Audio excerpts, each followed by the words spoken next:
Hey folks, my guest today is Andrei Zinkovich. He's the founder of FullFunnel.io, an ABM and demand generation training for B2B companies with high ACV and long sales cycle. He lives and breathes B2B marketing all the way since 2007 as the author of LinkedIn Content Marketing book. Andrei, you ready to take us to the top? Yeah, thanks a lot for inviting me again. Happy to chat with you. You bet. So just to be clear, SaaS companies can hire you to help like basically spin up SDR reps and close deals. Yes, that's correct. But more precisely, to land enterprise deals. Enterprise. Okay, so what does enterprise mean? Above what ACV? Yeah, so 5, 6 figures. Okay, interesting. Five, six figures. And are there any brands you can talk about that you're working with that are SaaS companies? Yeah, I mean, I can't reveal, existing customers because of NDA, but I can share some of the past clients. Happy, to discuss like specific use cases. But generally speaking, ACV of our clients, we have two sub-segments. The one is service-based companies that are selling high-ticket services, and average contract value is around 500K, in between 500 to 1 million. And when it comes to B2B tech companies, usually their ACV is in between 100 and 200K. Mm-hmm. Okay, got it. That makes sense. Now, explain to me how the process works. If someone is listening right now that has one customer paying 200 grand a year, they don't want to hire 30 sales reps to do this. They want to rely on you to help sell more $200,000 a year contracts. What would that look like? Yeah. So look, we have a very dedicated, like very specific methodology, and we usually involve just two people, one marketer and one SDR, to build ABM motion inside the organization. And why that way? Because other team members are running different operations. Something works for them, something doesn't work. So the way how we usually start is we start with alignment, where we involve executive, sales, and marketing, and we start talking about the goals, the bottlenecks, the challenges they are currently facing, and where they want to be, right? Setting up the realistic expectations. So the next step is we talk to sales and marketing, diving deeply into marketing and sales processes, campaigns that they have done in the past, how the prospecting process looks like, how well they are satisfied with different funnel stages, and review these campaigns. The goal is not criticizing the teams, but basically understanding what can be done better, what should be fixed in their businesses. And based on our experience and based on our learnings, we create a customized plan for these companies. Now, the next step is basically launching pilot campaigns. One of the biggest mistakes I believe these companies are making, when they hear about new, tactic, strategy, whatever it is, ABM, demand generation, they usually don't have skill set. But what they want to do is they want to launch a massive campaigns, to impress executives or investors with the results. And usually these campaigns suck. Why? Because they are heavily dependent on automation, on software, on different things. But the truth is that they skip lots of fundamental things like marketing message, talking to their customers to understand the buying process and how to influence the buying process, right? All of these things that are really, really important. So this is the way how we start launching the campaigns. So Andre, sorry, just to jump in for a sec. So when someone hires you to do this, how do they pay you? Yeah, so we usually have like two options. Option number one is payment per sprint or per project. Oh, what's going on there, YouTube? Good to see you guys. Now imagine this. You love watching these interviews with SaaS founders, but imagine if we took all of the valuation data out from over 2,807 interviews I've done manually. Saves you a lot of time. Well, we've done this. We've built it into the beautiful interface inside of FounderPath. Check this out. I'll show you how you can access this in a second, but you log in, you connect your Stripe account, you see your valuation real time, you can see what it changed over the past 88 days, and even set goals for valuation this year. Now, the secret to valuation is there's many different ways to value a SaaS business. So the reason you're going to see 3 or 4 different valuations inside of your FounderPath dashboard, this is all free by the way, is because depending on who's doing the buying of your SaaS company, you're going to get a different valuation.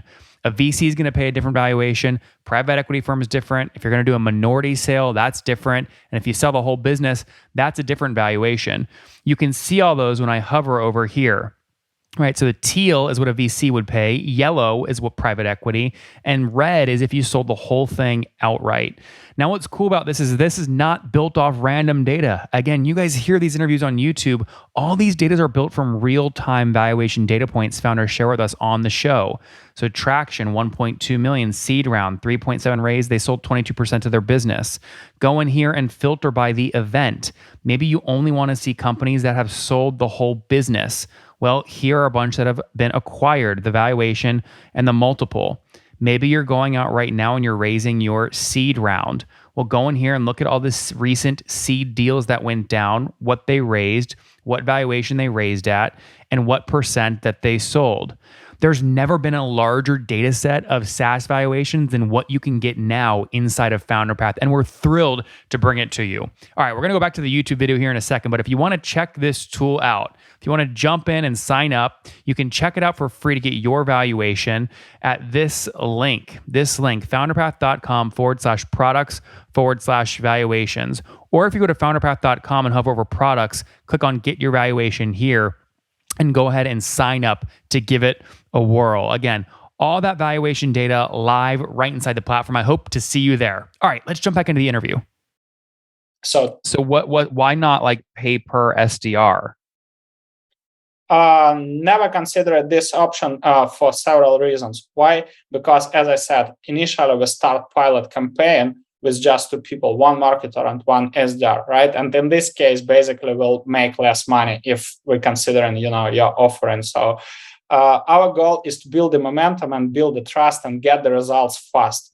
When it comes to the results, we usually focus on some leading indicators, right? That can tell us that we have traction and we can generate revenue with this campaign if we'll maintain it in the future. So the next stage is operationalization. And this is where we start bringing more people. So in this case, it might make sense to share or let's say offer this pricing like you suggested. But so Andrei, when you say, pay per project, how much are we talking? How do you define what the project is? Yeah, so typical project value is around 50K for our company. Okay, well, yeah, but no one's going to pay that unless they understand what it's for. So how do you define what the project is? So this is why I'm saying that initially we have a low ticket engagement, this marketing and sales alignment, right? And plus auditing and road mapping. So it's a 2K activity. It's just transparent price. We have fixed price model. It's 2 weeks engagement. And based on this, we create a customized program. So every single company knows what exactly we are going to do. And how many of those companies are you working with today? With how many companies? Yeah, so we don't take, considering our capacity, we don't take more than 8 clients. And whenever we have, let's say, empty space, so we just involve a new client. So in our case, for now, we are fully booked until the end of Q2 of the next year. Mm-hmm. Okay. And so what does that mean? How much revenue will you guys do this year, you think? So this year, I believe will be close to, projected revenues should be around 700K. And what did you do last year? Last year, it was, when we chatted with you, it was 200. Yeah, that's really impressive growth. How many folks are now full-time on your team? So 2 full-time people, 2 part-time. 2, okay, so 4. So your team's smaller than last time. You had 6 last time. Yeah, because then at that time we were working on some SaaS project that we paused just because we got traction with this business, and that's what changed. How did you start getting traction with this business? Did you change your pricing or your model or what?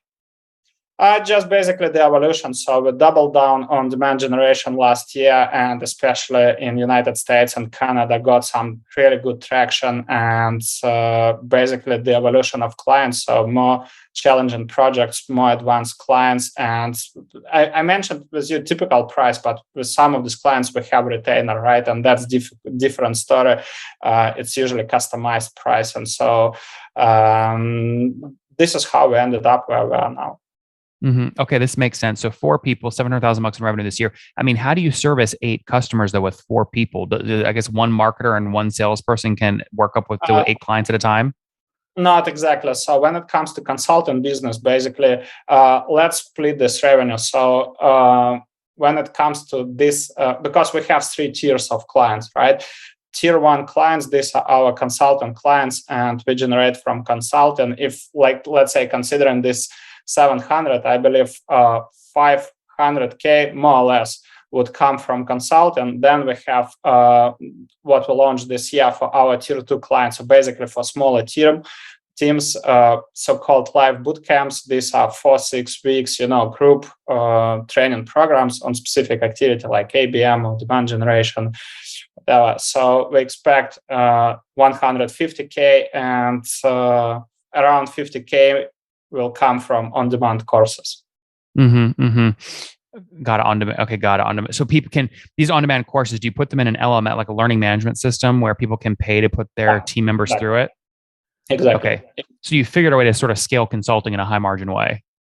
Yeah, exactly. And what we are planning to do just to scale our operations and basically diversify the revenue is because we got lots, our profitability helps us to accumulate some cash that we can, again, reinvest in the SaaS product that we started to work last year, right? And we chatted with you about this. So next year we are going to basically double down on it. Double down if it will be validated, that if it will get traction. So that's the point, and adding new line and slowly moving towards SaaS business model from consulting. That's the plan. You're going the opposite way. You had a SaaS company at your agency, you shut it down because the agency started taking off, but you still have that DNA of a SaaS business. Do you think you'll ever sort of double down and refocus on that next year, 2023? Yeah, we hope to do because while what was our problem, we didn't dedicate enough time, and this is one of the biggest mistakes I realized we made last year. So we didn't dedicate enough time, to basically generate traction for that SaaS product, and it also, impacted the way how we communicated with the development team, etc. So now, based on the feedback, and of course we feel market much better, and we speak with every single customer. Launched, as you know, we have our own community. We got lots of feedback how this SaaS product might look like. So we have much better idea what to sell, and more or less what we are doing now. Again, we are creating a better version of this new product, and until the end of the year, we want to have like first paying customers for the beta. Of course, collecting the testimonials, the use cases, so we can, release it next year and start scaling it. Okay, that all makes sense. Well, we're certainly rooting for you. Now, you guys are still bootstrapped, right? Or have you raised capital? Yeah, we are bootstrapped. I love that. Any plans to raise, or you want to stay bootstrapped? At current point, we just prefer to be bootstrapped. All right, Andrei, I love that. Let's wrap up with the famous 5. Number 1, favorite book.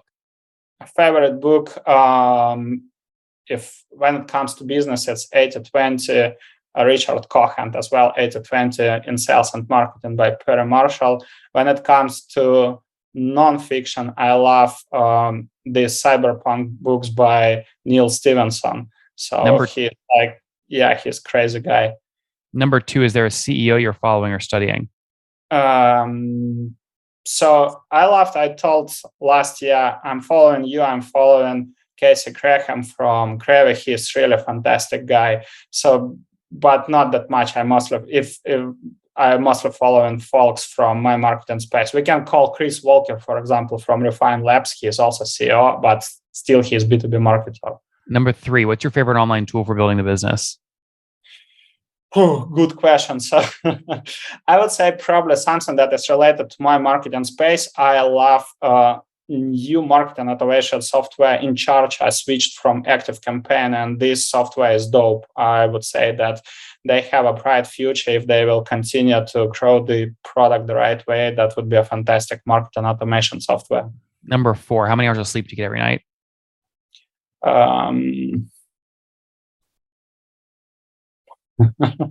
Good question. If I can honestly just think about this. If I can skip it, let's we'll skip it. Number last one here. What's your situation? Married, single, kids? Yes, married, 2 kids, 2 sons.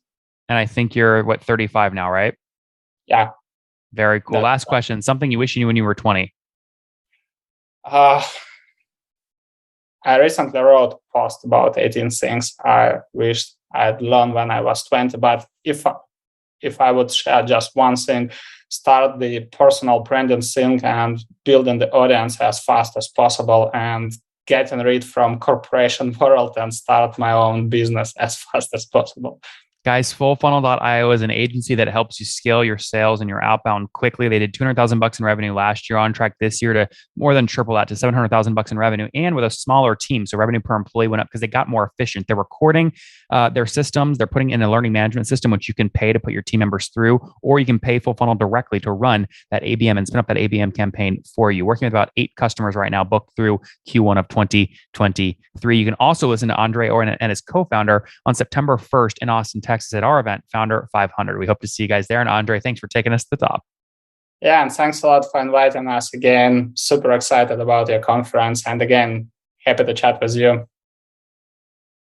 One more thing before you go. We have a brand new show every Thursday at 1 p.m. Central. It's called Shark Tank for SaaS. We call it Deal or Bust. One founder comes on, 3 hungry buyers, they try and do a deal live, and the founder shares back-end dashboards, their expenses, their revenue, ARPU, CAC, LTV, you name it, they share it. And the buyers try and make a deal live. It is fun to watch every Thursday, 1 p.m. Central. Additionally, remember, these recorded founder interviews go live. We release them here on YouTube every day at 2 p.m. Central. To make sure you don't miss any of that, make sure you click the subscribe button below here on YouTube, the big red button, and then click the little bell notification to make sure you get notifications when we do go live. I wouldn't want you to miss breaking news in the SaaS world, whether it's an acquisition, a big fundraise, a big sale, a big profitability statement, or something else. I don't want you to miss it. Additionally, if you want to take this conversation deeper and further, we have by far the largest private Slack community for B2B SaaS founders. You want to get in there. We've probably talked about your tool if you're running a company, or your firm if you're investing. You can go in there and quickly search and see what people are saying. Sign up for that at nathanlatka.com/Slack. In the meantime, I'm hanging out with you here on YouTube. I'll be in the comments for the next 30 minutes. Feel free to let me know what you thought about this episode. And if you enjoyed it, click the thumbs up. We get a lot of haters that are mad at how aggressive I am on these shows, but I do it so that we can all learn. We have to counter those people. We got to push them away. Click the thumbs up below to counter them, and know that I appreciate your guys' support. All right, I'll be in the comments. See ya.